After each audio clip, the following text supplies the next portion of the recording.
uku niko byose byatangiye. Inkuru yanjye.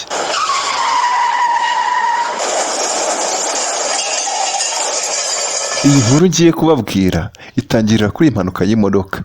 So my dear friends, let me tell you one thing. I never wanted to be on the wheelchair. Never thought of being on the wheelchair. Nshuti zanjye, sinatekerezaga ko nanjye nakisanga mu kagari k'abafite ubumuga ntabasha kwigenza n'amaguru yanjye.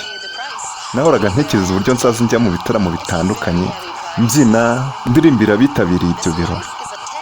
Nahoraga ntekereza ibihambaye nzagira mu buzima, ariko ibyo byose byahindutse mu kanya gato. It is okay to cry. Everything is okay, but giving up should not be an option. They always say that failure is not an option. Failure should be an option because when you fail, ni ngombwa kurira rwose mu gihe wumva ko ubikeneye, ariko si byiza kurira umunsi wose. Kandi ikindi, si byiza ko buri wese amenya amarira yawe. Hari benshi bavuga ko gutsindwa bitaba amahitamo y'umuntu, ariko ku bwanjye gutsindwa hari ubwo biba amahitamo y'umuntu. Ntekereza ko gutsindwa kwa nyako ari cya gihe uzaba wemeye gucika intege, ukaguha utabyuka, ugashyira hasi intego zose wihaye mu buzima, byose ukabivamo. Mu gihe utaracika intege, wumva ugishaka gukomeza, icyo gihe uba utaratsindwa. Never. We have this thing in minds. We call it perfection. We want everything perfect. We want ourselves to be perfect. Benshi bahora bashaka kuba intungane mu maso y'abandi. Ibyo nibyo bibatera ubwoba bw'icyo abandi baza kuvuga, kubwo kubona ibyo bakoze. Ariko icyo nababwira, twese ntidutunganye, kandi ntidushobora gutungana mu maso ya bose. That's all right. We were sent here not to become the perfect people. Tubahaye ikaze mu kiganiro Inkuru yahinduye ubuzima bwanjye, aho tugiye kurebera hamwe inkuru y'umugore wafashije abantu benshi cyane, Mazari, aho twibwirira byose bigize inkuru ye. Amagambo avuga yafashije abantu benshi cyane, nanjye kandi ndi muri abo ngabo, kandi natekereza ko nawe iyi nkuru yaguhindurira ubuzima. Iyi ni Inkuru nziza motivation speaker, nawe njye tugiye kubana ubabwiriye inkuru mu Kinyarwanda, akaba ari Francis Inkuru nziza. Ikaze. Iyi ni inkuru yahinduye ubuzima bwanjye.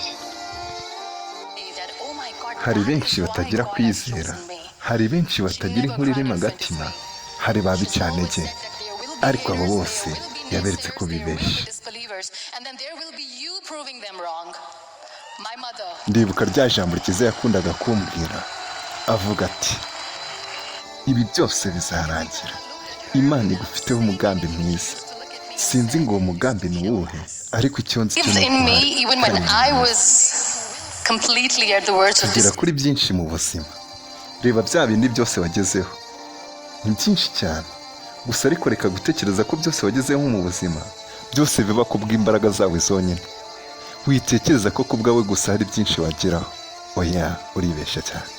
Buri gihe haba hari undi muntu kuri inyuma agusabira, agushigikira mu buryo bumwe cyangwa se ubundi. Uwo muntu ashobora kutazaza imbere yawe ngo umubone, ariko igihari ni uko uwo muntu ahari, kandi ujye umuha agaciro.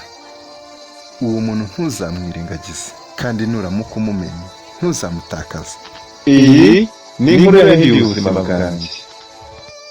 Iyi ni inkuru y'umugore waje gutuma tumenya ko rimwe na rimwe ibibazo tubona bikomeye bitaba bikomeye kurusha uko twebwe dukomeye. Atwereka ko turi banini kurusha ibyo bibazo, ko dushobora kubinyuramo twemye kandi tukabisohokamo neza.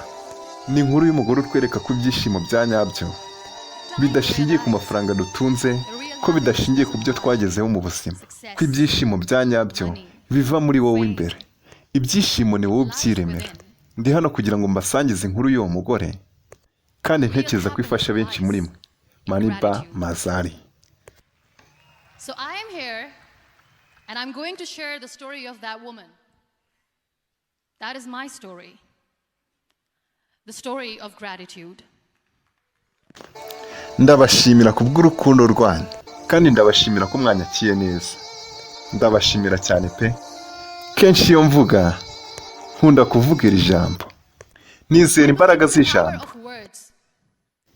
Abantu benshi bakunze kuvuga batabanje gutekereza, ariko kubera ko namenye agaciro k'ijambo nirinda guhubukira kuvuga. Ijambo rishobora kukubaka kandi ryanagusenya. Ijambo rishobora kukuruhura umutima ariko kandi rishobora no kugutera intimba. Ijambo rishobora kukugira igisenzegeri mu buzima bwawe bwose. Iyi niyo mpamvu nkunda kwiyaturiraho amagambo meza ku buzima bwanjye. Aho njya hose iyo bambonye bambona nk'umunyabyago, ariko njyewe nkabibona nk'amahirwe. Ibyo babona nk'ibicanege njye mbibona nk'ibintera imbaraga zo gukora cyane. Bambona nk'ufite ubumuga utabasha gukora ikintu nka kimwe, ariko njye nkibonamo ubushobozi buhagije. They see my disability, I see my ability. There are some incidents. Hari ibintu bikomeye biza bitunguranye mu buzima, bimwe utanatekereza ko byashoboka. Ibyo bikubaho bikaguhindura undi muntu mu isegonda rimwe, yaba imbere cyangwa se inyuma. Izo mpinduka kandi yose baye zigaragarira buri wese. Bimwe bishobora kugusenya ku mutima no ku mubiri, ariko nyuma bikakuremamo undi muntu mushya udasanzwe. Ibyo nibyo byambayeho.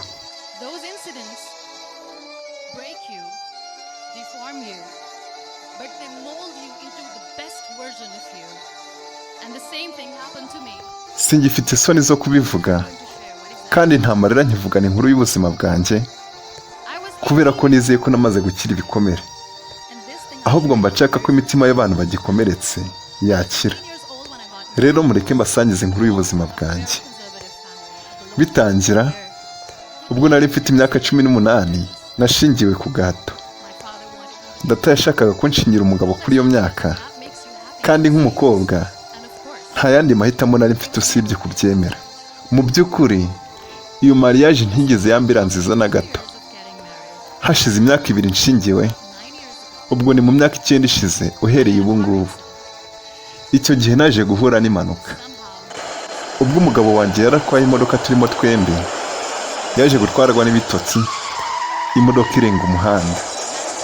We yakangukiye hejuru asimbuka ava mu modoka kugira ngo akize ubuzima bwe, ariko njye si byankundiye.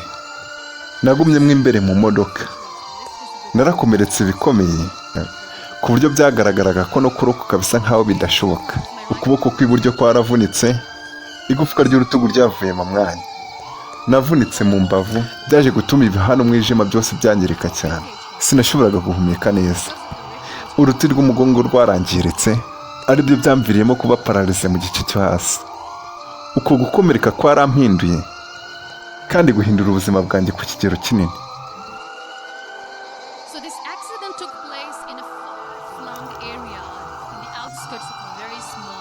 Aho impanuka yabereye hari kure cyane y'umujyi, mu bice by'icyaro bya Balochistan. Byari bigoye kubona ubutabazi bwihuse, byari bigoye kubona ibitaro bya hafi, na ambulance kutugeraho byari bigoye cyane. Abantu benshi baje batabaye, ariko mu kugerageza kunkura mu modoka umugongo uhuhukira rimwe. Babibonye batangiye kuvuga ngo nta kindi gisigaye, uyu muntu agiye gupfa. Kuba nta ambulance bari kubona bugufi, batangiye gutekereza icyo bakora, niba bagerageza kunkorera ubutabazi cyangwa se niba bandika nkipfira. Ariko kubw'amahirwe baje kubona imodoka ya Jeep, banyiciramo banjyana ku bitaro. Byasabye amasaha 3 y'urugendo kuva aho impanuka yabereye kugera ku bitaro. Namaze amezi 2 n'igice mu bitaro ntashobora kwihindukiza. Abaganga bankorera surgery zose zishoboka basana umubiri wanjye. Amagufwa yo mu kuboko nayo mu mugongo bayasimbuje ibyuma. Iyi niyo mpamvu benshi muri Pakistan banyita Iron Lady of Pakistan. Titanium in my arm, there's a lot of titanium at my back to fix my back. That's why people in Pakistan call me the Iron Lady of Pakistan.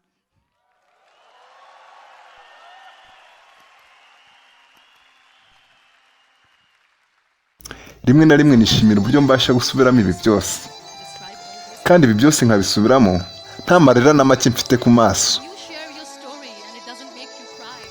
Hari benshi bavuga ngo iyo ubasha gusubiramo ibintu byakugoye wanyuzemo bikagukomeretsa ukabisubiramo byose, ntibigutere intimba ngo amarira gutanga imbere, icyo gihe icyo gikomere kiba cyaramaze gukira neza. Rero ubwo kuba mbibasha nuko ibyo bikomere byamaze gukira. Ubwo nari nkiri muri bya bitaro hashize amezi 2 n'igice, dogiteri yaraje arambwira ati namenye ko wari ufite inzozi nziza zo kuzaba umuririmbyi utaramira abantu mu bitaramo bitandukanye, ariko wihangane, ubu ngufitiye inkuru itari nziza na gato.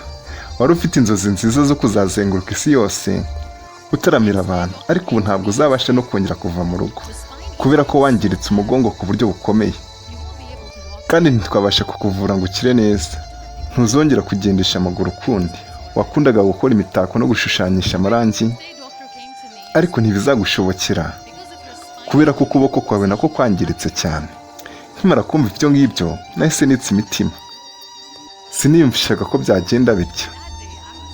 Ku munsi wakurikiyeho muganga yaragarutse nanone arambwira ati, kubera ikibazo wagize mu mugongo tukagushyiramo insimburangingo z'ibyuma, ntibizagushobokera kubyara ukundi. Uwo munsi ntumva ibyo nashenguwe umutima cyane. Ndabyibuka natangiye kubaza mama nti, ese kubera icyo ngiye kuko bibayeho? Natangiye kwibaza niba hari icyo bikimariye kuguma muri ubu buzima, ntabasha kugenda, ntabasha gukora akazi nakundaga, ntashobora kuba umubyeyi ukundi. Natangiye kwibaza ukuntu abantu bazajya bamfata n'amazina yose bagiye kumpimba. Icyo gihe nari nihebye cyane, numvaga isi yose indangiriyeho. Ariko hano niho nababwiye ko hari imbaraga ziba mu ijambo, imbaraga zishobora gukiza. Muri ako kanya narimo mbunza imitima, mama yambwiye ijambo ryari rifite imbaraga zikiza, ijambo rikomeye rimeze nk'aho ryari ryifitemo maji. Icyo gihe yarambwiye ati, mwakoze cyane kureba iyi video, tuzahurire mu gice cya kabiri.